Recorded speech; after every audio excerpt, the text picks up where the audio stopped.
ایوان صدر میں آج صدر عارف الوی کے ساتھ army chief general Asim Munir اور D G I S I general Nadeem Ahmed Anjum کی اہم ملاقات ہوئی جو کم و بیش 2 گھنٹے تک جاری رہی۔ یہ ملاقات ایک ایسے وقت میں ہوئی ہے جب توقع کی جا رہی تھی کہ صدر مملکت وزارت قانون اور الیکشن کمیشن کے موقف کو نظر انداز کرتے ہوئے اگلے عام انتخابات کے لیے آج کسی تاریخ کا اعلان کرنے والے تھے۔ ذرائع بتا رہے تھے کہ صدر عارف الوی انتخابات کے لیے نومبر کی کوئی تاریخ دینے جا رہے تھے۔ یہ خبر دی ہے سینئر صحافی کامران یوسف نے۔ یوٹیوب پر اپنے حالیہ ویلاگ میں کامران یوسف نے بتایا کہ تینوں اہم شخصیات کے مابین ہونے والی یہ ملاقات نہایت رازداری کے ماحول میں ہوئی۔ ایوان صدر میں جب یہ ملاقات جاری تھی تو اس دوران تمام سٹاف کو چوتھے فلور سے ہٹا دیا گیا۔ صدر مملکت کے ساتھ آرمی چیف کی ایک ملاقات اس وقت ہوئی تھی جب 28 نومبر 2022 کو آرمی چیف نے کمان سنبھالی تھی۔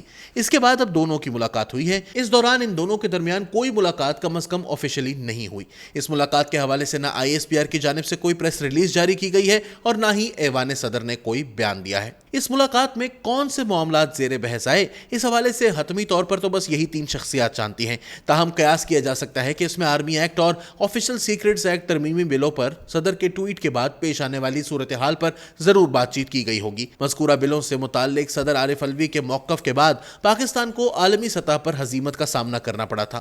دوسرا معاملہ انتخابات کی تاریخ کا ہے جس پر یہاں بات چیت ہوئی ہوگی، کیونکہ الیکشن کمیشن کے شیڈیول کے برعکس کوئی تاریخ صدر مملکت دے دیتے ہیں تو انتخابات کو لے کر ملک میں تنازع پیدا ہو سکتا ہے۔ گمان کیا جا سکتا ہے کہ آرمی چیف اور D G I S I نے صدر مملکت سے ایسا کوئی اقدام لینے سے باز رہنے کی بات کی ہوگی۔ بعد ازاں کامران یوسف نے شاہ زیب خانزادہ کے پروگرام میں یہ بات بڑے وثوق سے کہی کہ میں آپ کو بہت محتاط انداز میں بتا رہا ہوں کہ صدر عارف الوی جو کہ الیکشن کی تاریخ دینے جا رہے تھے، اس ملاقات کی وجہ سے ہی یہ الیکشن کی تاریخ ابھی تک نہیں دے سکے ہیں۔ اس کے علاوہ صدر مملکت چونکہ فوجی اسٹیبلشمنٹ اور عمران خان کے مابین ایک رابطہ کار کا کردار بھی ادا کرتے رہے ہیں، تو ہو سکتا ہے کہ اس ملاقات میں اہم پیغامات کا تبادلہ کیا گیا ہو۔